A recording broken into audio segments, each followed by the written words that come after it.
15 বছর আগে এই নবাবগঞ্জ থানায় আমার একটা তফসিল হয়েছে।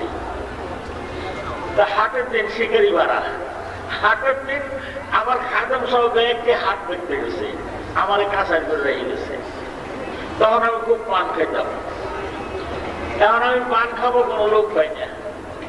কাছাই করে বারিন্দা তারে আমার দিকে মুখ করে করতেছে, আমার মা বোনরা আমার পান খাবার ইচ্ছা করতেছে, একটু পান পাঠিয়ে দেন।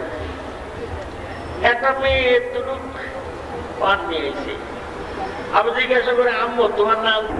যে আপনি করে আমার খুশি দিন না, কাজা করার জন্য খুশি দিয়ে আপনার বাড়ি হয়েছেন। তখন ফেরাদের বংশের লোকটা, আমাদের বংশের লোকটা কাজে মারা গেছে, উনি মারছে, কহ উনি একটা খুশি দিছে, একটা বক্সিং দিছে, মরে গেছে। মুসা আলাইহিস সালামকে দাও একটা গাছের ছায়ের মধ্যে তিনি বসছেন, ক্লান্ত মানুষ। ওই গাছের ছায়া একটা বড় প্রকাণ্ড কুয়া আছে, ইন্দারা আছে। হ্যাঁ, ওই মাদায়নের লোকরা সব বকরি ছাগল মোষ ভেড়ালে দুপুরবেলা পানি খাওয়া পর্যন্ত ওখানে নিয়ে আসছে। তিনি বসে বসে দেখতেছে, বড় একটা বালতি 12 জনে ধরে ফেলে নাম দিয়ে পানি উঠায়, যার যার বকরিতে পানি খাওয়ায় নিয়ে যায়। হঠাৎ তিনি নজর করে দেখি পরমা সুচিরি সুন্দরী দুইটা মেয়ে পর্দা নিশি খবর নিয়ে আল্লাহ রাব্বুল আলামিন শুআয়ব আলাইহিস সালামের কলবের মধ্যে ওহী দিয়ে কয়, তোমার মেয়েরা অন্যদিন আসরের নামাজের সময় আসে, আজ এত তাড়াতাড়ি জোহরের নামাজের সময় কেন আসলো তাদের জিজ্ঞাসা করো। লাইন ক্লিয়ার হইতেছে না? দোয়া কবুল হয়ে গেছে। শুআয়ব আলাইহিস সালামের বড় মেয়ের নাম সফুরা, ছোট ঘরের নাম সাফিরা। দুইজন মেয়েটাকে কয়, অন্যদিন তোরা আসরের নামাজের সময় আসো, আজ তোরা অন্যদিন তোরা আসরের নামাজের সময় আসো, আজ জোহরের সময় চলে আসো। ব্যাপারটা কি? আপু একটা বিদেশে মানুষ পাথর উপরে বসে আছে, অনুরোধ করলো, আমাদের দেশের লোকদের একটু মানলো না। তিনি সব লোকদের সরাই এক বালতি পানি উঠাইয়া আমাদের লোকদের খাবাই দিয়েছে, এই জন্য আমরা তাড়াতাড়ি আসছি। হয়তো শুআয়ব আলাইহিস সালাম লোকটা কি বিদেশি? হ্যাঁ, লোকটা বিদেশি। তোরা দুইজনের একজনে যা লোকটারে দেখে আমাদের বাড়ি নিয়া। তাফসীরে জালালাইনের টিকার মধ্যে লিখেছে, যার সাথে ওনার বিয়ে হবে তিনি সবুরায় ওনাকে নিতে আসছে। নিতে এসে কহে, পথিক আপনারা আমাদের বকরির পানি উঠে খাওয়াই দিচ্ছেন, এই জন্য আমাদের আব্বু আপনাকে আমাদের বাড়িতে যেতে বলতেছে, আজরামা সাকাই চালানা, আপনাদের পানি পান করেছেন, এর বিনিময়ে আমাদের আব্বা মনে হয় আপনাকে কিছু দিবে, আপনি চলেন। হযরত মুসা আলাইহিস সালাম বুঝছে, একটু আগে আমি মোনাজাত দিয়েছি, আমার মোনাজাত কবুল হয়ে গেছে। মেয়েটা আগে যায়, পিছনে যায়। পায়ের নালার থেকে বাতাসে একটু কাপড় সরে গেছে। হযরত মুসা আলাইহিস সালামকে বলতে, খারাপ, তুমি একজন যুবতী, আমি একজন যুবক, তোমার নালার থেকে কাপড় সরে যাচ্ছে, শয়তান সুযোগ নিতে পারে, বিধায় তুমি পিছনে আসো, আমার আগে দাও, ডাইনার বাম করে আমার রাস্তা দেখা। কি কর, আমাদের দেশে আরো কয় কি মন ঠিক আছে। একজন পয়গম্বর যিনি কয়দিন পরে নবুয়ত পাবেন, 8 দিনের না খাওয়া পেটে নেই একটু দানা, সে পর্যন্ত কয় যে শয়তান সুযোগ দিতে পারে। তুমি পিছনে আসো, আমার সামনে দাও, ডাইনার বাম করে রাস্তা দেখাও। লা ইলাহা ইল্লাল্লাহ,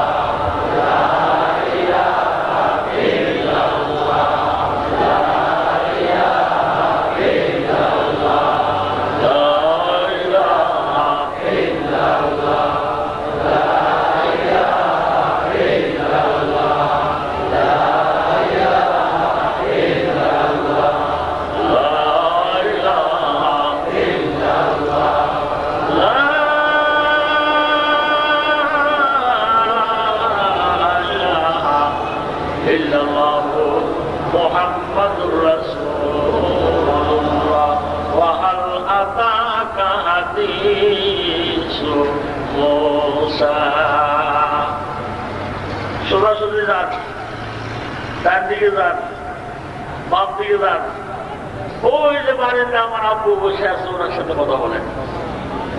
মেয়েটা ঘুরে ভিতরে ঢুকা 2 বোন দরজার 2 পাশে খাড়িয়ে দিচ্ছে। সোহেব আলাইহিস সালাম জিজ্ঞাসা করেন, আপনার নাম কি? আমার নাম হলো মুসা। জান কই? কোথায় যায় আমি বলতে পারবো না। একটা দুর্ঘটনা করে আমি পাড়ায় চলে আসছি, আমার বাড়ি হলো মিশর। এমন সময় ওনার বড় মেয়ে যার নাম সবুরা, তার সাথে ওনার বিয়ে হবে।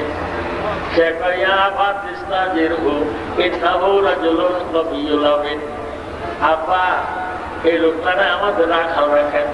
আমরা 2 মেয়ে আপনার বড় হয়ে গেছি, পরকমের মধ্যে রাখালি করার জন্য আমাদের আর মানায় না। এই লোকটা তো কোথায় যাবে তার কোনো ঠিক ঠিকানা নাই। এই লোকটারে আপনি আমাদের রাখাল রেখে দেন। ইন্নাহু রাজুলুন কবিয়ুল আমিন। লোকটা একদিক দিয়ে শক্তিশালী, আরেক দিক দিয়ে হইল বড় আমানতদার। হযরত সোহেব আলাইহিস সালাম বিদেশি মানুষ, তুই কি করে টের পাইলি শক্তিশালী আমানতদার? শক্তিশালী টের পাইছি, 12 জনে যে বালতিটাই না উঠায় সেটা উনি একা উঠাইছি। কর্মচারী শক্তিশালী হলে সংসারের কাজ ভালো হয়। আর আমারও তার টের পাইছি এই জন্য বাতাসে আমার নালার থেকে একটু কাপড় সরে গেছে। আমার একবার বন্ধের 2 বিছানা আমার আগে যে শয়তান সুযোগ নিতে পারে।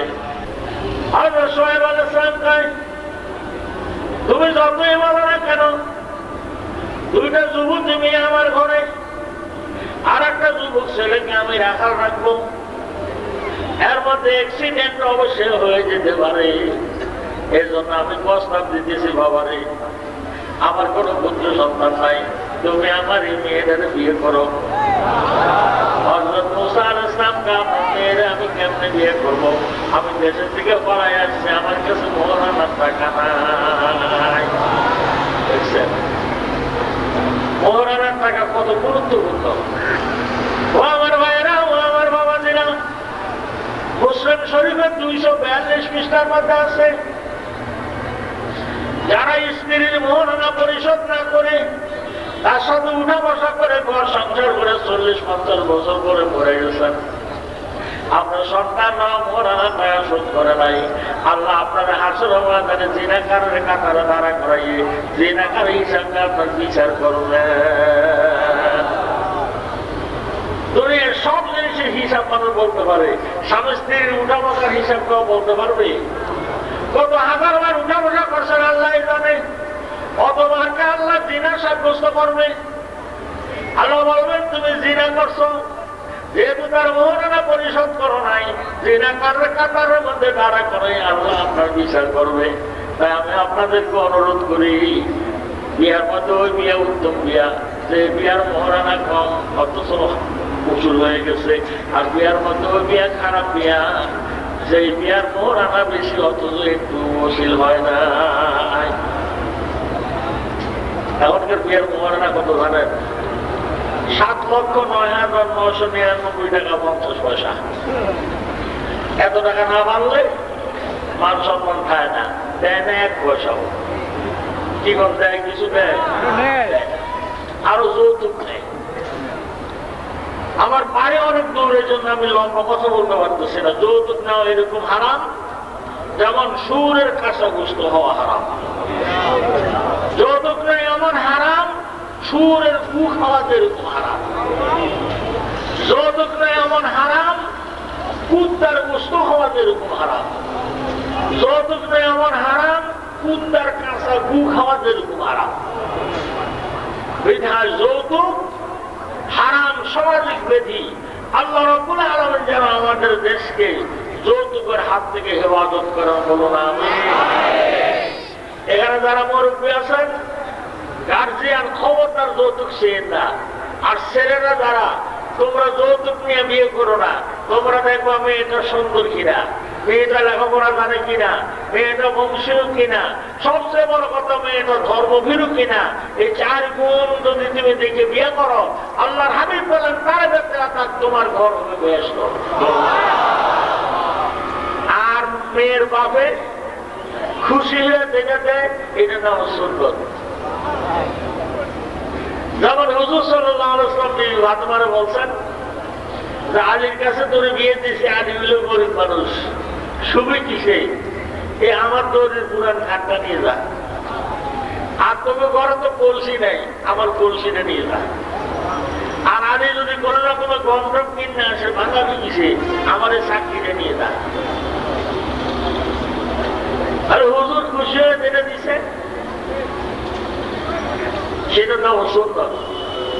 আর ছেলের বাপ যেটা ডিমেন্ড করে নেয় সেটা নেওয়া কি জোরবান নেওয়া কি আল্লাহ তাআলা যেন জাতিকে হারাম থেকে বাঁচার তৌফিক দেয়, বলো না আমিন।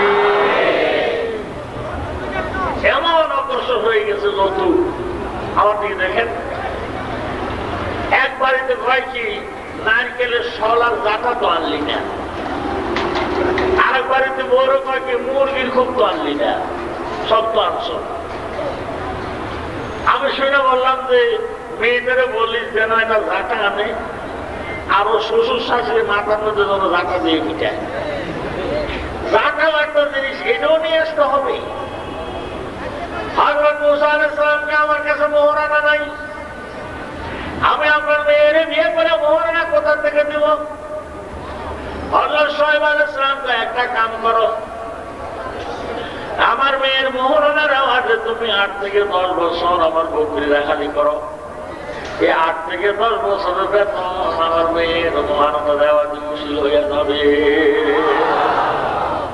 মুসা আলাইহিস সালাম দেখলেন তাতে আমার কোনো ঠিক ঠিকানা নাই, একজন পয়গম্বরের বাড়ি থাকবো, তার মেয়ে পয়গম্বর, তাদের আমি বিয়ে করবো। ঠিক আছে, উনি রাজি। মনে রাখবেন, বাড়িতে লোডিং রাখেন, ছাত্র হোক, তালিবেল হোক, রাখাল হোক, চরিত্রবান দিকে রাখবেন। না হইলে তো নাতি আড়ে যাবে, না হইলে মেয়ে আড়ে যাবে। একটা ধনী লোকের একটা নাতির খুব সুন্দর চেহারা, আর কেউ নাই। এক শয়তান ছেলে এসে কয় আমি আপনার বাড়ি রাখাল থাকবো। ধনী লোকটা বাড়ি কৃপণ, আমি বেতন দিয়ে রাখাল যাই না, তা আমি পেটে ভাতে থাকবো। পেটে ভাতে বুঝেন? বুঝেন না? মানে খাবো আর আপনার চাকরি করবো, বেতন দেওয়া লাগবে না। তাছাড়া বাবু ঠিক আছে, তাহলে আমি পারি। তোমার নাম কি? আমার নাম হলো নাতির জামাই। এটা কি একটা নামের জাত হলো? আমার দাদি আর নানি এই নাম রাখছে সব করে। আর ঠিক আছে, ও নাতির জামাই বকরি নিয়ে যাও, গেলাম। ও নাতির জামাই উট নিয়ে যাও, আইলাম। ডাক্তার, ও নাতির জামাই করছি, নাতির জামাই। আল্লাহ বলছে কিছুদিন থাইকে আস্তে আস্তে লাইন দিয়েছি নাতিদের সাথে। একদিন এসন নামাজ পড়ে নাতিন নিয়ে রওনা হয়েছি। উনি টের হয়ে গ্রামের মানুষ, তাড়াতাড়ি বাইরে হোক, নাতিন জামাই আমার নাতিন নিয়ে যায়। মানুষে করে তার বউ সে দেয়, তোমার কি হয়েছে? তার ওই যে আমার বাড়িতে থাকে, কত বছর তোমার বাড়ি থাকবে? তার বউ নিয়ে সে তার চিল্লাচিল্লি করে না, তারা যাইতে দাও। এ রাখালে নিশ্চিন্তায় নাতিন নিয়ে চলে গেছে। বিদায়, চরিত্রবান ছেলে যদি রাখাল না রাখেন, চরিত্রবান ছেলে যদি লোডিং না রাখেন, তাহলে নাতি না রয়ে যাবে। বিয়ে হয়ে গেছে। বিয়ে হয়ে যাওয়ার পরে তাফসীরে রুহুল মাআনির মধ্যে লিখেছে হযরত আদম আলাইহিস সালামের আরম্ভ করে হুজুর সাল্লাল্লাহু আলাইহি ওয়াসাল্লাম পর্যন্ত মাত্র 2-3 জন নবী ছাড়া কোন নবীকে আল্লাহ নবুয়ত দেন নাই বকরির রাখালি ছাড়া। বকরির রাখালি করা ছাড়া কোন নবীর আল্লাহ নবুয়ত দেন নাই। তার একমাত্র কারণ হলো আল্লাহর সৃষ্টি গৃহপালিত হালাল প্রাণীদের মধ্যে বকরির মতো এরকম পরিষ্কার পরিচ্ছন্ন কোন প্রাণী নাই। আর আল্লাহর সৃষ্টি গৃহপালিত হালাল প্রাণীদের মধ্যে বকরির মতো এত ঘাট টেরা আর বেকা কোন প্রাণী আল্লাহ তৈরি করে নাই। সীমাই টেরা, আমরা দূরে দূরে কাছে নিচে তো টান লাগলে আপনাকে না শিখব না, শোবে ব্যাগ জ্ঞান দেবে। পিঠের সামনে উঠে যাবে তো আসবে না, অপরাধকে তুমি দড়ি টান দিলে না। খাসিটা যদি খুব তাজা হয়, আপনার স্বাস্থ্য মোটামুটি ভালো, কিন্তু দড়িটা আটাশি না। খাসির গোসল করাবার জন্য পুকুরে দিচ্ছেন, আপনার টানেরও নামবে, ও ব্যাগ গিয়ে দেয়। আপনার নাম সে কোনো যদি দড়িটা ছিঁড়ে যায়, আপনি শীতে উপর করে ডুব দিবেন, ও তো দৌড়ে বাড়ি চলে আসবে। এমন টেরা টেরা বৃষ্টি এসে আপনি দৌড়ে 4 মাসটাতে দৌড়ে ঘরে আনছেন, বাঁধবেন, তোরা খারিয়ে থাক না, এদিকে বেঁচে বেঁচে আপনার গরু গরু হয়ে গেল। তাই আল্লাহ রাব্বুল আলামিন এই বেকাররা পানিদের রাখানি করেছেন নবীদের দিয়া। হযরত মুসা আলাইহিস সালাম রাজি মানুষ, বক্সের দিয়ে মানুষ মারে ফেলছে, এজন্য উনি 18 বছর বকরি রাখানি করছে। আর ইমামুল আম্বিয়া, আশরাফুল আম্বিয়া, সৈয়দুল আম্বিয়া, নবীদের নবী মুহাম্মদ রাসূলুল্লাহ সাল্লাল্লাহু আলাইহি ওয়াসাল্লাম সোনার মানুষ 12 বছর বকরি রাখানি করেছে। বকরি বলা সুন্নত, সকলের বাড়িতে কোনো হুজুর আগামীকালকে দিয়ে কিনবো, বকরি বলা সুন্নত, কিন্তু পরের ফসল খাবে বকরি বলা হারাম। বকরির মতো এরকম একটা তুখার প্রাণী খায় না, এমন জিনিস নাই। খালি 2টা জিনিস খায় না বকরি, এক হলো লোহা খায় না, আর ঘুষ খায় না, আর সব খায়, যা পাবে তা খাবে। মুসা আলাইহিস সালাম বকরি রাখালি করে। 1 নম্বর, মুসা আলাইহিস সালাম বলে বাবু, শুআয়ব আলাইহিস সালাম বলে বাবু যাও, মেয়েরা বড় হয়ে গেছে, আর বকরি নিয়ে মাঠে যাবে না, তুমি যাও। এই 1 নম্বর তোমার এই লাঠিটা আমি উপহার দিলাম। কি দিছে? লাঠি। এই লাঠিটা সম্পর্কে তাফসীরের মধ্যে লেখে, হযরত আদম আলাইহিস সালাম যেদিন বেহেশত থেকে নামে আসে, সেদিন তিনি বেহেশতের গাছের একটা ডাল ভাইয়া ওই লাঠিটা ভর দিয়ে দিয়ে তিনি দুনিয়া আসছিলেন। 350 বছর তিনি ওই লাঠি হাতের মধ্যে নিয়ে কেঁদেছিলেন। আদমের ইন্তেকালের পরে শীশ আলাইহিস সালাম ওই লাঠি ব্যবহার করছেন, শীষের পরে ইদ্রিস ব্যবহার করছেন। এরকম নবীদের হাত বদলায়া বদলায়া শুআয়ব আলাইহিস সালামের হাতে আসছে। শুআয়ব আলাইহিস সালাম বুঝতে পারছে আমার জামাই বড় হলে নবী হবে, ভাবি পয়গম্বর, এই জন্য 1 মাস পরে লাঠিটা তিনি জামাইকে হাদিয়া দিলেন। কি দিছে? আর আমরা দেখি টেলিভিশন, জনতামাই 1 নম্বরে দিলাম টেলিভিশন। স্বামী স্ত্রীর দুজন শুয়ে শুয়ে দেখবা, কেরাবার গুন্ডা বান্ডা বদমাইশ ব্যক্তি এসে মিশবে, গুণা দেওয়া অর্ধেক তুমি নিয়ে অর্ধেক আমার দিও, টেলিভিশন বর্গা দিলাম দাও। কি কর তাই তাই না? দিতে দিতে এমন বদলা, এমন পেয়াদ বানাইছে, শেষ পর্যন্ত কয় যে এটার ব্যাটারি কিনতে দেয়, ব্যাটারি দিয়ে পর্যন্ত চালাইতে পারে না, এমন গাঁদারে টেলিভিশন। আর টেলিভিশনের মারাত্মক একটা সিনেমার চেয়ে খারাপ। এটার মধ্যে কি কি নাম সেটা আমি জানিও না, কি ডিশ লাগছে, সাথে শীত করে দিয়ে তো গরুর উপরে ডিশ, ব্লু ফিল্ম, কি কি জানি নামছে, এটা আমি জানিও না। আমার বন্ধু সেদিন বললো, স্কুলের বন্ধু, হয়তো 2 ছেলে আর আমরা 2 জন বসে দেখতেছি। তাই এমন একটা জিনিস দেখলাম, ছেলে 2টা মুখ এদিক করে চলে গেল, আমরা স্বামী স্ত্রী 2 জন মুখ এদিক করে চলে এলাম। টেলিভিশন খালি করে দিছে। মান সম্মানও থাকার কথা না, ইমানও থাকার কথা না। 1 নম্বর দিল লাঠি। তাফসীরের মধ্যে লাগছে হযরত মুসা আলাইহিস সালাম লাঠি নিয়ে পাহাড়ি এলাকা যায়, লাঠিটাকে মাটির মধ্যে গাড়ে দিয়ে তিনি শুয়ে থাকেন। লাঠি বকরির সাথে কথা কয়, সম্পূর্ণ বকরিগুলিকে ডাকা এরিয়ার মধ্যে রেখে দেয়। খবরদার ওদিকে যাস না, বাঘে ধরে খাবে, খবরদার ওদিকে যাস না, মানুষের ফসল খাবে। তিনি ঘুমায় আর লাঠি বকরি পাহারা দেয়।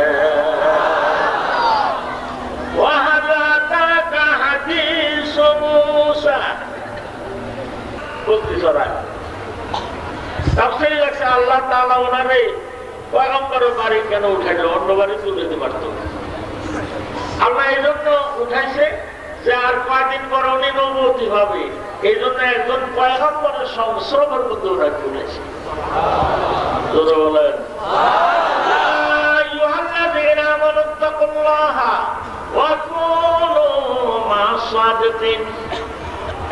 আমার ভাই, আল্লাহ বলেন আমারে ভয় করো এবং ভালো লোকের সাথে থাকো, আমার বন্ধুদের সাথে থাকো, সত্যবাদীর সাথে থাকো। দুধওয়ালার কাছে গেলে দুধ পাওয়া যায়, মাছ আনার কাছে গেলে মাছ পাওয়া যায়, গোস্ত আনার কাছে গেলে গোস্ত পাওয়া যায়, কলা আনার কাছে গেলে কলা পাওয়া যায়, আল্লাহ আনার কাছে গেলে আল্লাহ পাওয়া যায়। আল্লাহ তারা নবীর বাড়ি এর জন্য উঠাইছে যে নবীর ট্রেনিং নবীর বাড়ি বসে পাবে। 18 বছর পর্যন্ত বকরি চড়াইছে। এই রাগী মানুষ যে ঘুষি দিয়ে একজনে মারে হয়েছে, এই লোকটা 18 বছর বকরি রাখালি করে হয়ে গেছে একটা সোনার মানুষ। এখন কাপুর ফেরাউন আমার বিরুদ্ধে যে হুলিয়া দাঁড়ি করছে, এটা 12 বছর উঠু হয়ে গেছে। এখন আমি আমার স্ত্রীকে নিয়ে আগামীকাল চলে যেতে চাই, আপনি কি কর? তোমার স্ত্রী নিয়ে তুমি চলে যাবা দেশে, আমি বলার কিছু নাই, তবে আজকে একটু বকরি চড়াই আসো, আমি আগামীকাল একটা রাখালের ব্যবস্থা করব, যাতে আমার মেয়েদের আর মাঠে দেওয়া না লাগে। বলেন সুবহানাল্লাহ। মুসা আলাইহিস সালাম জীবনের শেষ বকরি রাখালি করতে গেছে, আজ শেষ। সন্ধ্যার আগে সম্পূর্ণ বকরিগুলির বাড়ির দিকে রওনা করছে, আর গুনগুন গুনগুন করে বলতেছে, মাদায়েনের পাহাড় পর্বত টিলা টঙ্কর, 18টি বছর তোমাদের মধ্যে আমি বকরি চড়াইলাম, আগামীকাল আমি আমার জন্মভূমি মিশর চলে যাব। আবার সবাই একটা বকরি পালছেন, পিছনের দিকে বেগ করে দৌড় আরম্ভ করলো। হযরত মুসা আলাইহিস সালাম কয়, 18 বছর দাঁড়াইছো আর আমারে দাঁড়াইছ না, সন্ধ্যার সময় বাড়ি যাবি, তুমি উল্টা গেছো কেন? কিছু না, চলে যায়। ওরে সামনে দিলে তোর বাড়ি যা, ওরে দৌড়ে একটা আসাদ দিয়ে মাইরে তার ঘরে আমি আসতেছি। বকরি দাবড়ানো আরম্ভ করছে, বকরি পাহাড়ে উঠছে, এই টিলার থেকে ওই টিলা লাভ দেয়, রাগে মানুষ আরো রাখতেছে, ধরতে পারলো একটা আসাদ দেব, টপ করে ধরে ফলাইছে, ধরে দুই ভাইয়ের মধ্যে মোট করে ধরে আসাদ দিবে। এমন সময় ওনার মনের মধ্যে আসছে, 18 বছর পর্যন্ত বকরি চড়ে না, এদের মারলাম না, নিরীহ প্রাণী মারলে কি লাভ হবে? এর কি বুঝ জ্ঞান আছে? বেদা আসার না দিয়ে উনি কাঁধের মধ্যে নিয়ে দুই পা মোট করে ধরে নিচের দিকে নামতেছে। বকরি উপরের দিকে তাকায় বলে, ও আমার আল্লাহ, 18 বছর পর্যন্ত দাঁড়াইলাম, একদিন আমারে নাই, আজ আমি খামাখাতে বিরক্ত করলাম, আমাকে মাথার উপরে তুলে আসাদ দিয়ে মারিয়ে ফেললে আমার বিচার ঠিক হতো, কিন্তু তা না করে আমার কাঁধে করে নামায়। আল্লাহ, আমি তোমার একটা ক্ষুদ্র প্রাণী, তোমার কাছে আমি ফরিয়াদ করি, আল্লাহ আমাদের রাখালকে তুমি মানুষের রাখাল বানাইয়া দিও। এই তাফসীরের দ্বারা তো বোঝা যায় প্রাণীদের দোয়া আল্লাহ কবুল করেন। বাড়িতে যে গরু ছাগল আছে, কুত্তা বিলাই আছে, এদের দোয়া আল্লাহ কবুল করেন। গরুটা ভালো করে খাওয়াইয়ান, গাওয়াটা বসবেন, গলাটা চুলকে দিবেন, এ দোয়া করবে, সংসারে বরকত হবে। আর খাওয়াবেন না, আইলে নদী দিয়ে পিঠে আর বার করে ফেলবেন, এটা আযাব হবে, এটা গুনাহ হবে। আজ মাগরিবের নামাজের সময় বকরি দোয়া করছে, আগামীকাল এশার নামাজের সময় দোয়া নগরীতে তুর পাহাড়ে হযরত মুসা আলাইহিস সালাম নবুয়তি পেয়ে যাবে। ওয়াহাল আতাকা হাদিস মুসা, আগামীকাল রওনা হয়েছে। শুআয়ব আলাইহিস সালাম কয়, আমার মেয়েটা গর্ভবতী, 10 মাস 10 দিন, একবারে ইমিডিয়েটলি প্রসব হয়ে যাবে, তুমি যাতে নিয়েই যাবা, আমি একটা চাকরানি দিলাম, কুয়া দ্বারা পতাকাটা একটা বিপদ হইতে পারে। আর আমি গরিব মানুষ, তোমার কি দেব? আমি এই কয়টা বকরি দিয়ে দিলাম, কারণ অ্যারাবিয়ানদের সম্পদ হলো বকরি। আমি কয়টা বকরি দিয়ে দিলাম, আর লাঠি যেটা দিছি এটা তোমার কাজে লাগবে, আমি এই লাঠিটাও দিয়ে দিলাম। পাও 15টা দিছি। ঠিক এশার নামাজের সময় সিনাই উপত্যকার মধ্যে আসছে, তুয়া নগরীর মধ্যে আসছে। فقال لأهلهم كثوا إني آنست نارا। আকাশের থেকে গুড়ি গুড়ি মেঘ পড়তেছে, উত্তর দিক থেকে হিমেল হাওয়া প্রবাহিত হচ্ছে, আর রাস্তা গেছে বুইলা জঙ্গলের মধ্যে, একবারে দিক দেয় আবারও দিক দেয়। এই মহাবিপদের সময় বিবি সহুরা কয়, স্বামী আমার ডেলিভারি পেন আরম্ভ হচ্ছে। বলেন সুবহানাল্লাহ, বলেন যেটা বিপদ না মহাবিপদ? কথা কন, বিপদ না মহাবিপদ? আশেপাশে কোনো বাড়িঘর নাই, সব হলো জঙ্গল। উপরের থেকে গুড়ি গুড়ি মেঘ, উত্তর দিকের থেকে হিমেল হাওয়া, পথ গেছে হারাইয়া। এর মধ্যে বিবি সহুরা কয়, আমার ডেলিভারি পেন। কি বিপদ? হাদিস শরীফের মধ্যে আছে, আসাদুন নাস বালান আল আম্বিয়া সুম্মাল আমসাল ফাল আমসাল। পৃথিবীর মধ্যে সবচেয়ে বিপদগ্রস্ত ব্যক্তি হলো নবীরা। বলেন সুবহানাল্লাহ। এরপরে হলো নবীদের মতো যারা, এরপর হলো তাদের মতো যারা। বিপদ বললে আপনি বুঝেন না, আপনার ঘুরে আমরা বুঝি না আকর্ষেছে। রাসূলের হাদিস, আসাদুন নাস বালান আল আম্বিয়া, সবচেয়ে বিপদগ্রস্ত ব্যক্তি মানুষের মধ্যে নবীরা। সুম্মাল আমসাল ফাল আমসাল, এরপরে নবীদের মতো যারা, এরপরে তাদের মতো যারা। যারা পরহেজগার, তারা যদি বিপদ আপদে পড়েন ঘাবড়াইয়েন না। হাকিমুল উম্মাহ মুজাদ্দিদুল মিল্লাত মরহুম হযরত মাওলানা শাহ শাবালি থানভী রাহমাতুল্লাহ আলাইহি তালিমউদ্দিন নামক কিতাবের মধ্যে লিখেছেন, একজন বিপদগ্রস্ত ব্যক্তি 1 ঘন্টায় আল্লাহর যতখানি নিকটে দিতে পারে, একজন বিপদমুক্ত ব্যক্তি 1 বছরও আল্লাহর ততখানি নিকটে দিতে পারে না। কত দু বানাইলে লা ইলাহা ইল্লা আনতা যতবার বলেন, সারা বছর যতবার বসেন, এই লা ইলাহা আনতা ইল্লা আনতা সুবহানাকা যদি এরকম সপ্তাহানিক করেন, বলি আমার আদরে সারা বছরের মধ্যে একদিনও লা ইলাহা ইল্লা আনতা কটা।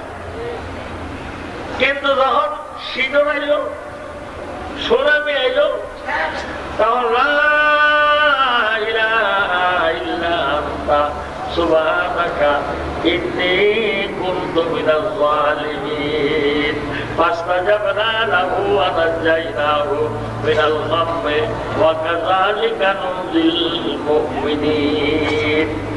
মুসা আলাইহিস সালাম দুই কি, এদিক দিয়ে বৃষ্টি পড়ে, সেদিক দিয়ে উত্তর দিক থেকে হিমেল হাওয়া, রাস্তা গেলাম ভুলে, সহুরাকা ডেলিভারি। আমার উপায় কি? আশেপাশে নেই বাড়িঘর। ওরে একটা উঁচা পাহাড়ে, একটা উঁচা পাথর উপরে দাঁড়ায় চিন্তা করলেন, দেখি কোনোখানে একটু আগুন পাই নাকি। যদি কোনোখানে একটু আগুন পাই, সেখান থেকে একটু কয়লাই না আগুন করি যাবা জোগাড় করে ধরাই দিলে সহুরা নামতে পারবে। আর যেখানে আগুন আছে সেখানে মানুষ আছে, আমি সন্তান নিতে পারবো। মিশরের পথটা কোন দিক দিয়ে?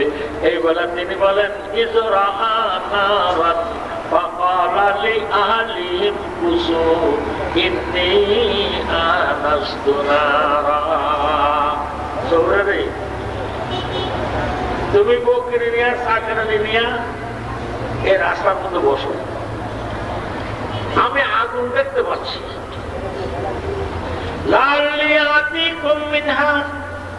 আমি সেখান থেকে একটু আগুনের কয়লা নিয়ে আসবো,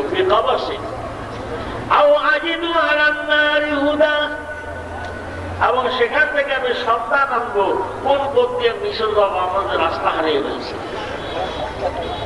মুসা আলাইহিস সালাম জঙ্গলের ভিতরে দিয়ে আস্তে আস্তে আস্তে আস্তে আগুনের কাছে গেছে। দেখি কি আমার কোন আগুন, গাছ তাজা, ডাল তাজা, পাতা তাজা, কিন্তু সম্পূর্ণ গাছটা আগুনে ঘেরাবো। আর এই আগুন দুনিয়ার কোন আগুনের চেহারা না, ওরে আগুনের দিকে তাকায় রয়েছে।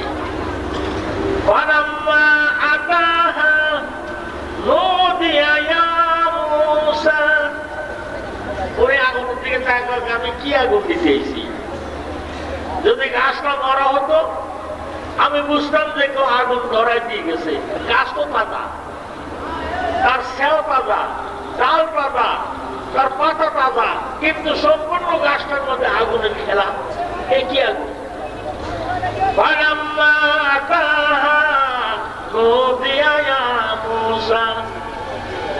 আগুনের দিকে তাকাইছে, আরে আগুনে কও মুসা, উনি কে কি নাম জানি, জঙ্গলের মধ্যে আগুনে আমার নাম জানি কিন্তু ওনার দিকে তাকায় পাইয়া মুসা,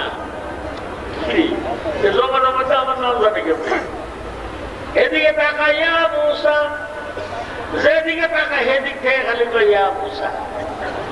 আগুনের ভিতরে থেকে কয় বানাম্মা আতাহা নদিয়া মুসা। আগুনের ভিতরের থেকে আওয়াজ আসছে, হে মুসা কোন আগুন নিতেছ? এ পোহাই না আগুন না, খড়ির মধ্যে লাগাই পোহাবা সে আগুন না। ইন্নী আনা রাব্বুকা ফাখলা আলাইকা ইন্নাকা বিল ওয়াদিল মুকাদ্দাসি তুয়া। ও মুসা আগুন নিতে এসো, খড়িতে ধরেন না আগুন। ইন্নী আনা রাব্বুক, এই আগুন তোমার আল্লাহর নূরের তাজালির আগুন। এই খড়িতে ধরে না আগুনটা, আমি তোমার রব। পায়ের থেকে জুতা খোলো।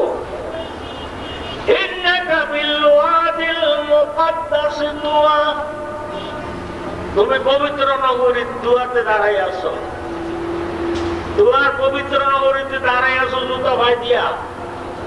পায়ের থেকে জুতা খোলো, তারপরে আমার সাথে কথা বলো। বলো তাফসীর মাওজুয়ে কোরআনে মাওলানা শাহ আব্দুল কাদের মুহাদ্দিস দেহলভী রাহমাতুল্লাহ আলাইহি লিখেন, ওই সময় শো করে একটা শব্দ হয়েছে, শব্দের সাথে সাথে সম্পূর্ণ দোয়া নগরী স্পেশাল সেনাবাহিনী রিজার্ভ ফেরেশতা দিয়ে আল্লাহ ঘেরাও করে ফেলছে। সব এলাকাটা ঘিরে ফেলছে ফেরেশতা দিয়া, ফেরেশতা সিনার সাথে সিনা লাগাইয়া এলাকাটা ঘেরাও করে রাখছে। আল্লাহ রাব্বুল আলামিন নূরের তাজাল্লির আগুন জ্বালিয়ে রাখছে সেখানে। কি জন্য ফেরেশতা মোতায়েন করছে? আল্লাহ রাব্বুল আলামিন এখন মুসা আলাইহিস সালামের নবুয়ত দিবেন, নবুয়ত দেওয়ার পর ওহী নাযিল করবেন। ওই চ্যানেলের মধ্যে যাতে শয়তান হাত দিতে না পারে এই জন্য আল্লাহ স্পেশাল সেনাবাহিনী মোতায়েন করেছিলেন। তাহলে শয়তান কত বড় শক্তি, নবীর উপর ওহী নাযিল করবে, সে ওহী চ্যানেলের মধ্যে হাত দেওয়ার ক্ষমতা তার আছে। এখানে ওলামায়ে কেরামরা আমার সাক্ষী। হুজুর সাল্লাল্লাহু আলাইহি ওয়াসাল্লামের উপর একবার ওই চ্যানেলের মধ্যে শয়তান হাত দিয়েছিল, ওই চ্যানেলের মধ্যে ভূতের প্রেতের কথা উঠেছিল। পরে আল্লাহ তাআলা দ্বিতীয়বার ওহী দিয়া বলছে যে আগের বারে যে ওহী নাযিল করা হয়েছিল তার মধ্যে শয়তান চ্যানেলের মধ্যে হাত দিছে, ওই ওহী গ্রহণযোগ্য নয়। বলুন সুবহানাল্লাহ। কত বড় শক্তি! এই জন্য তো আমাদেরকে পড়তে হবে আউযু বিল্লাহি মিনাশ শাইতানির রাজিম, বিসমিল্লাহির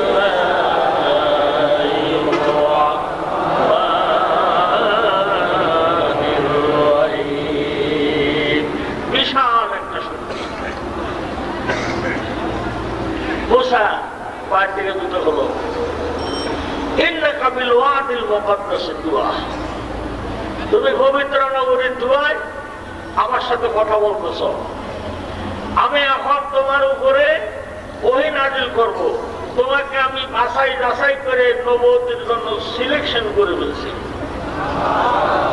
নবী সিলেক্টেড না ইলেক্টেড? সিলেক্টেড। আল্লাহ সিলেক্টেড, আল্লাহ সিলেকশন করে নবী। ইলেক্টেড হলে তো আমরা ভোট দিয়ে একজন নবী বানাই দিতাম। আল্লাহ আমি তোমার পছন্দ করছি, যাচাই করছি, বাছাই করছি, নবুয়তের জন্য তোমার ট্রেনিং দিয়ে আমি রেডি করছি। এখন আমি ওহী নাযিল করব, তুমি পবিত্র নবী দুয়ার মধ্যে দাঁড়াই আসো, পায়ের থেকে জুতা হলো, তারপরে কথা বলো। বল সুবহানাল্লাহ। দেখেন কত বড় পজিশন। ফাখলানা আলাইকা ইন্নাকা বিল ওয়াদিল মুকাদ্দাসি তুওয়া ওয়া আনা ইখতারতুকা ফাসতামি লিমা ইউহা। মুসা আলাইহিস সালাম চাই দিছে, একটু কয় না আল্লাহ সবুরের ডেলিভারি পেয়ে আপনাদের এত কথা করতেছেন, ওই কামটা আগে সারেন, তারপরে আমার সাথে কথা কন। মুসা আলাইহিস সালাম কিচ্ছু কয় না। উনি অনুরোধ রাজাদের মধ্যে হইয়া এ বউর খবরও নাই, ডেলিভারির খবরও নাই। কারণ তিনি জানেন এমন এক আল্লাহর সামনে আমি দাঁড়াইছি, যিনি আমাকে নবুয়ত দিচ্ছেন। আমার আল্লাহ অন্তর জানেন, তিনি দুনিয়ার সব কিছু দেখেন। আমাকে ফেরেশতার ঘিরের মধ্যে আটকায় রেখে তিনি আমাকে নবুয়ত দিচ্ছেন। তিনি ওখানে একটা ব্যবস্থা অবশ্যই করছেন। নফসের মধ্যে রেখে মুসা আলাইহিস সালামের নূরের সেনাবাহিনীর ঘেরার মধ্যে ফেলে রেখে আল্লাহ তাআলা বেহেশত থেকে হুর গিলমান বেড়ে পাঠিয়ে দিছে বিবি সবুরা ডেলিভারি করার জন্য। ওখান থেকে কাপড় সবর প্রয়োজনীয় খাবার দিয়ে ফেরেশতারা হুর গিলমান এসে সবুরের ডেলিভারি করাইছে। সবুরের গোসল করাইয়া বেহেশতের কাপড় পরাইছে। বাচ্চাটারে ছোট ছোট জামা কাপড় পরাইয়া বেহেশতি খাবার দিয়া বাচ্চা খুলে দিয়া বেহেশতের হুর গিলমানরা কয় আমরা গেলাম। সিজারিং করা নেই, ডেলিভারি করাইছে। বিবি সবুরের দুধ দিতেছে, বাচ্চা নেই। মুসা আলাইহিস সালাম একবারও কয় নাই। আল্লাহ তাআলা কয় উনি চাই দিছে। আল্লাহ রাব্বুল আলামিন বলেন ইন্নী আনা রাব্বুনি আনাল্লাহু লা ইলাহা ইল্লা আনা ফাবুদনি। মুসা রে, তুমি ঠিক পাও না আমি কে? তুমি যে সাকায় আসো, ঠিক পাও না আমি কে? ইন্নানি আনাল্লাহ, আমি তোমার আল্লাহ। বলেন পরিচয় দাও, লা ইলাহা ইল্লা আনা ফাবুদনি। লা ইলাহা ইল্লা আনা ফাবুদনি, আমি ছাড়া কোনো মাবুদ নাই। সুতরাং তোমার আমি নবুয়ত দিছি, আমার ইবাদত করো। বলুন সুবহানাল্লাহ। এক নম্বর অর্ডার, ওয়াকিমিস সালাতা লিযিকরি। নবুয়ত দিলাম, পয়লা হুকুম নামাজ কায়েম করো। বলুন সুবহানাল্লাহ। জোরে বলেন সুবহানাল্লাহ। আচ্ছা, 1,24,000 নবী রাসূলের মধ্যে একজন নবী রাসূল বেনামাজি ছিল? 1,24,000 নবী রাসূল যদি নামাজি হয়, 4 মাযহাবের 4 ইমাম যদি নামাজি হয়, 4 মাযহাবের 4 ওলি যদি নামাজি হয়, আমাদের বাংলাদেশে বড় বড় ওলিরা যদি নামাজি হয়, এর মধ্যে কেউ যদি কয় সিজদা দেব কোথায় বেনামাজি হইতে, এটি বিশ্বাস করা যাবে? যেমন বিশ্বাস করা যাবে। কিন্তু একদল লোক বিশ্বাস করে। যারা বিশ্বাস করে আমি এদের বলি এরা শুধু পাগল নয়, মাথাও খারাপ। আর এদেরকে আল্লাহ বলছে উলাইকা কাল আনাম, এরা চতুষ্পদ প্রাণী। এরপর আল্লাহ বলছেন বলহুম আদল, এরা চতুষ্পদ প্রাণী সেও খারাপ। একদল কয় সিজদা দেব কোথায়? শয়তানের যে সিজদা করে একটু জায়গা রাখলো না, এরপর সিজদার কথা বলেন কেন মাওলানা? সারা দুনিয়া বলে শয়তানের সিজদা দিয়ে নাপাক করে ফেলছে। এরপরে হুজুররা আমাদের সিজদা দিতে কয় কোন আক্কেলে? তারা এমন এক জায়গায় সিজদা দিতে কয় যে কথাটা শালা আর বঙ্গবন্ধু ছাড়া কারো কাছে পাওয়া যায় না। মা বলে আমি কব না, মান সম্মান বেখান ছিল না।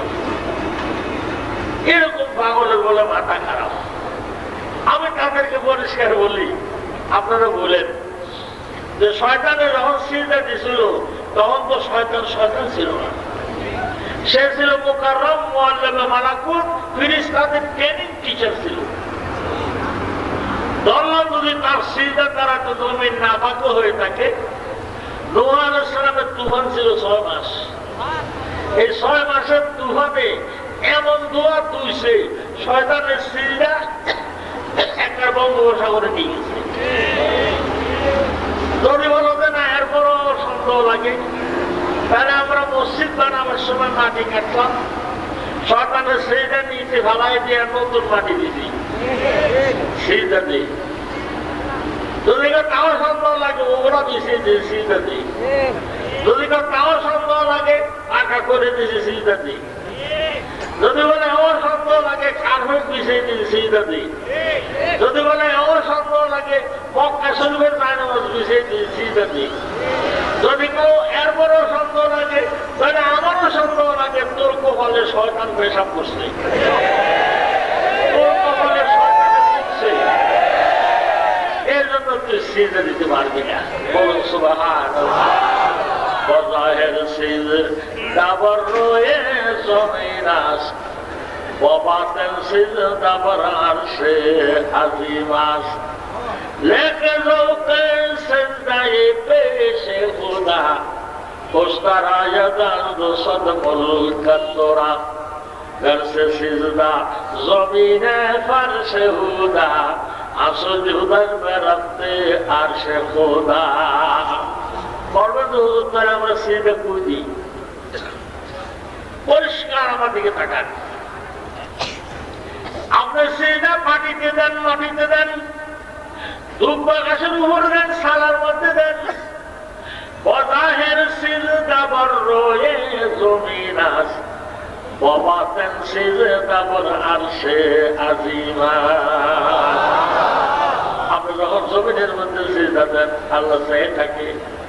আল্লাহু আকবার করে সোজা হওয়ার আগে সিজদা ডাইরেক্ট আল্লাহর আসমানের মধ্যে দেওয়া পড়ে।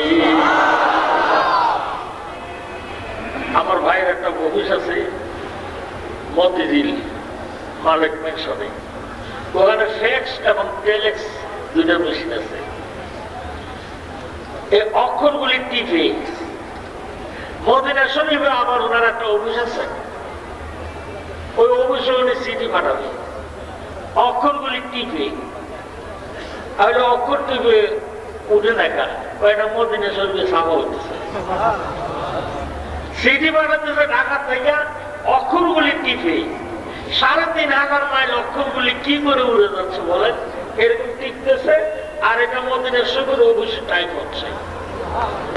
তাহলে দুনিয়ায় যদি একটা মেশিনে এবিসিডি অক্ষরগুলি ৩,৫০০ মাইল দূর, ১২,০০০ মাইল দূরে ফ্যাক্স টেলেক্সের মাধ্যমে একবার সঙ্গে সঙ্গে সেখানে পৌঁছে দিতে পারে, আল্লাহ বলেন তোরা আমার জমিনের মধ্যে সিজদা দে, তোদের সিজদা এর চেয়ে তাড়াতাড়ি আমার আরশে মুআল্লা হবে। ওয়াজাহির সিজদা বরয়ে জমিনাস, বাতেন সিজদা বর আরশে আজিমাস, लेके ज़ौक़े सिजदाए पेशे खुदा, खुशतरा यदंद सद मुल्क तोरा, घर से सिजदा ज़मीने फर्श हुदा, आसुजुदर में रखते अर्श खुदा। इमाम बोले बाकी में सलात अली ज़िक्री, इन्न साअता आतियतुन अकादु उख़फ़ीहा लितुजज़ा कुल्लु नफ्सिन बिमा तसा, फला यसुद्दन्नका मन ला युमिनु बिहा, वत्तबा हवाहु फतरदा, वमा तिल्का बियमीनिका या मूसा। मूसा रे তোমার ডাইনাটি কি? তখন লাঠিটা ওনার ডাইনাতে ছিল।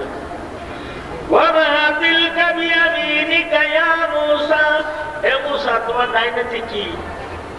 আল্লাহ দেখে এরপরও জিজ্ঞাসা করে তোমার ডাইনেতে কি? কারণ একটু বড় গল্প করে দেবে, এই জন্য আল্লাহকে কনফার্ম করে তোমার ডাইনেতে কি? আল্লাহ এটা লাঠি আমার শ্বশুর দিছে।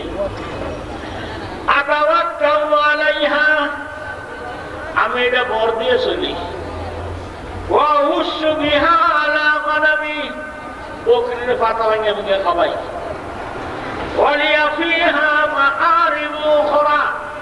আল্লাহ লাঠি দিয়ে আরো কত কাজ হয়।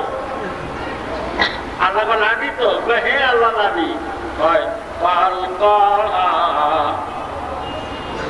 قال ألقها يا موسى فألقاها فإذا هي حية تسعى। আল্লাহ লাঠি তো হে আল্লাহ লাঠি আমার শরীর দিছে। পথে আঠি পাতা ভাঙে বকরি খাবাই, আরো কত কাজ আর কত করবো আল্লাহ। লাঠিটা হাতের থেকে ফেলাও তো, ফলাইছে।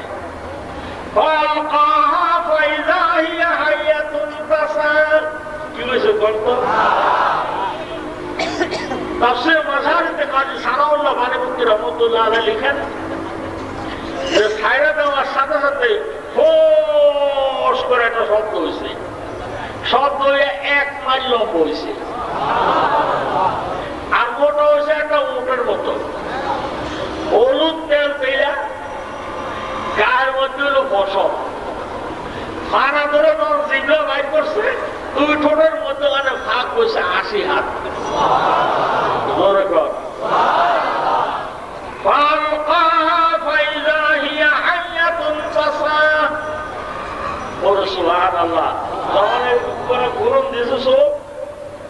সবগুলি শ্বাস লাইটের মতো সম্পূর্ণ জঙ্গল আলোকিত হয়ে গেছে।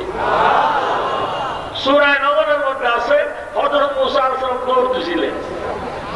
আল্লাহ কয় দৌড়াউকা কে কি তামসা, এতটুক লাঠি 1 মাইল লম্বা, আবার এরকম মোটা, এবার জিবলা বাড়ি করে আ করছে, আ হইল 80 হাত। সবগুলো একটা স্টিমারের বাতির মতো শ্বাস লাইট জ্বলতেছে সারা জঙ্গল, এদিক ওদিক তাকায়। আল্লাহ কয় তুমি দৌড়াইও না, লা ইয়াখাফু লাদাইয়াল মুরসালুন। নবীরা কোনদিন আমার সামনে কোন মখলুকের ভয় পায় না। তুমি খারাপ, তুমি হলো নিউ অ্যাপয়েন্টেড প্রফেট, তুমি আমার নতুন নবী, এই জন্য তো একটু ভয় পাইছো। খারাপ এটার তো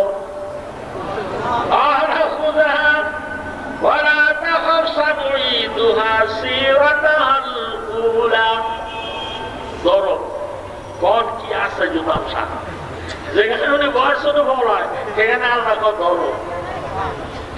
অনেক খারাপ পাইবে না, মাথা নিচে কর, আরো নিচে কর, আরো নিচে কর। আমি লাগুল হই না যে আটটু নিচে আছে সব করে বসে।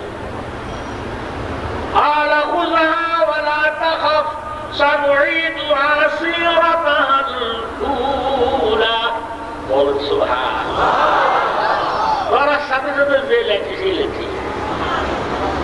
আল্লাহ কয় হলো মুসা ডাইনারটা বাম্বু বলে দাও তো।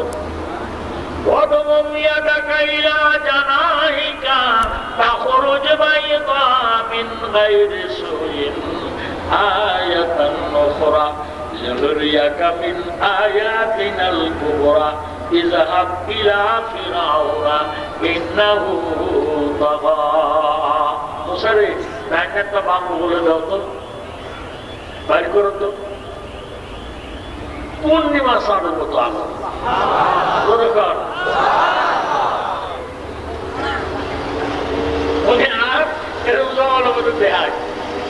সম্পূর্ণ জঙ্গল পূর্ণিমার চাঁদের মতো আলো দিতেছে। আল্লাহ তোমার বগল তলা পাওয়ার হাউস, আবার বগলে রাখো, বাইর করো তো স্বাভাবিক হাত নাও। তোমার 2টা মর্যাদা দিলাম। আরো সামনে ফেরাউনের সামনে গেলে আরো 60 পা দেবো, মোট 9টা দিয়ে তুমি ফেরাউনের সাথে মোকাবেলা করো।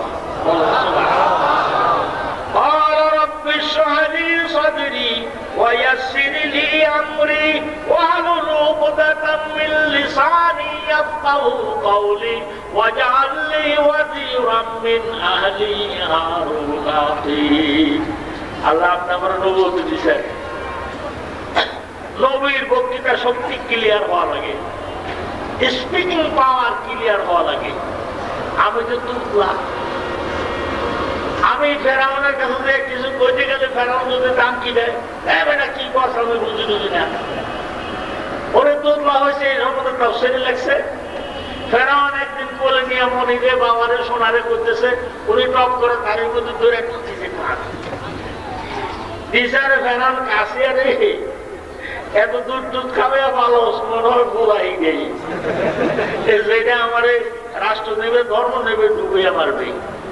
বিবে আছে বুঝা হয় যে তারির মধ্যে ধরে তার টান দিছে, বিবে আছে তো পোলাভানের অভ্যাস শত্রু ধরে দাঁড়িয়ে মানুষের সাথে এই দর এই দাঁড়িয়ে হয় নারে আসিয়া পোলাভানের দরা আর মুসার দরা এক না, একটা ইন্টেনশনাল দরা এরকম ভাবে ধরে টান দিছে মনে হয় জানে আমি ওর শত্রু, বিদায় মাইরিয়ে ফেলাবো। বিবে আসে সত্য বলাবেন আপনি সব বাজে কথা কইেন না, তাহলে আমি পরীক্ষা করবো। অর্ষে একটা পিরিসের মধ্যে রাখছে মুক্তা, আর একটা পিরিসের মধ্যে রাখছে আগুনের কয়লা। যদি ও মুক্তা আসবে তো বুঝবো, বুঝে শুনে টান দিছি। আর যদি আগুনের কয়লা ধরে তাহলে বুঝবো যে ও বলাবেন না বুঝে টান দিছি, তাই করো। উনি কিন্তু হাতটা দিতেছিল মুক্তার দিকে। আল্লাহ তাআলা জিবরাইল আলাইহিস সালামকে কয় তাড়াতাড়ি হাত ঘুরে আগুনের কয়লার দিকে দাও, আলোগুল মারি আলাদা। এইরকম মনে নিতেছে মুক্তার পিরিসের দিকে, জিবরাইল আলাইহিস সালাম হাতটা ঘুরে দিছে আগুনের কয়লার দিকে। কুটু গোলামের অব্বার দাফা মোহ দেয়, আগুনের কয়লা ধরে মোহ দিছে, জিবার আগুন ঘুরে গেছে। মনে হয়েছিল তোতলা, তোতলা মানুষের আগুনে কথা বলতে পারে না, আর কথা আটকে গেলে সহজে ছুটে না। এবার উনি বলতেছেন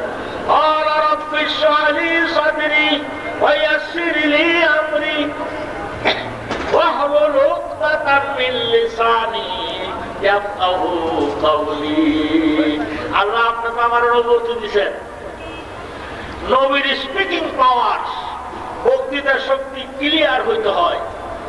আমি তো তোতা মানুষ, কথা কইতে গেলে করে আটকে যাই।